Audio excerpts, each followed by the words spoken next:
गणेशोत्सवाच्या पार्श्वभूमीवरती दादरमधल्या मार्केटमध्ये खरेदीसाठी नागरिकांची लगबग। पूजेसह सजावटीचं साहित्य खरेदीसाठी नागरिकांची झुंबड। फूल मार्केटमध्ये सुद्धा खरेदीसाठी मोठ्या प्रमाणावरती गर्दी। पुण्यामध्ये गणेश भक्तांमध्ये खरेदीचा उत्साह। पुण्यामधल्या मंडईमध्ये फुलं घेण्यासाठी भाविकांची मोठी गर्दी। झेंडूच्या फुलांची खरेदी करण्याकडे गणेश भक्तांचा कल आहे। गणेशोत्सवासाठी मखर, आरास, मिठाई, सजावटीच्या साहित्यानं अमरावतीची बाजारपेठ सजली आहे। खरेदीसाठी भाविकांची बाजारपेठेमध्ये गर्दी।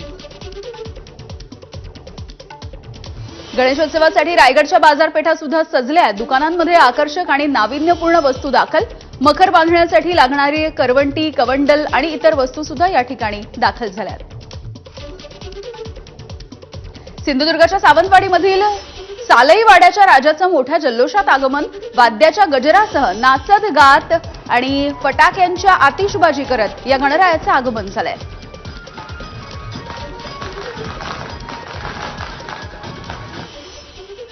गणेशोत्सवामध्ये मोदकासाठी वापरल्या जाणाऱ्या आंबेमोहोर सुगंधी तांदळाला उच्चांकी दर आलाय।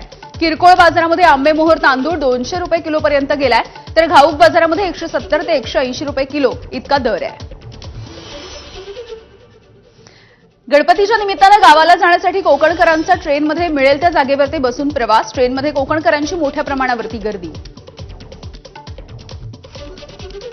गणपतीसाठी दिवा रेल्वे स्थानकामध्ये कोकणवासियांच्या 3 तास आधी येऊन रांगा लागलेल्या आहेत। दिवा रेल्वे स्थानकावरून मडगाव सावंतवाडी एक्सप्रेसनं आपापल्या गावी जाण्यासाठी कोकणवासियांची गर्दी। ठाण्यामधून कोकणामध्ये जाण्यासाठी मोफत बस सेवा। गणेशोत्सवाच्या निमित्ताने कोकणात जाण्यासाठी शिंदेंच्या शिवसेनेकडून मोफत बसचं आयोजन। गणेशोत्सवाच्या पार्श्वभूमीवरती मुंबईमध्ये 20,000 पोलिसांचा फौजफाटा सज्ज असेल।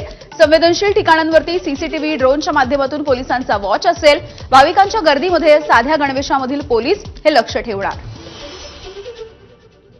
नागपूरमध्ये गणेश उत्सव काळामधील वाहतूक कोंडी टाळण्यासाठी उपाययोजना। इतवारी बाजारपेठेमध्ये कार, ट्रक आणि रिक्षांवरती बंदी आहे। गणेश मूर्तींची बाजारपेठ असलेल्या चिताळओळ मार्केटमध्ये देखील कार, ट्रक आणि रिक्षावरती बंदी।